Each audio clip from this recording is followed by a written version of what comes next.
詩篇第2篇：外邦為什麼爭鬧？萬民為什麼謀算虛妄的事？世上的君王一齊起來，臣宰一同商議，要敵擋耶和華並他的受膏者，說：我們要掙開他的捆綁，脫去他們的繩索。那坐在天上的必發笑，主必嗤笑他們。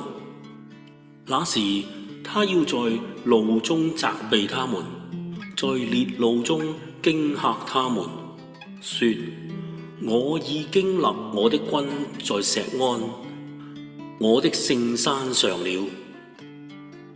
受膏者說：我要傳聖旨。耶和華曾對我說：你是我的兒子，我今日生你。你求我，我就將列國賜你為基業，將地極賜你為田產。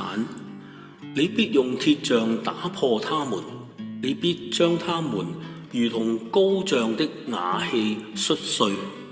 現在你們君王應當醒悟，你們世上的審判官該受管教。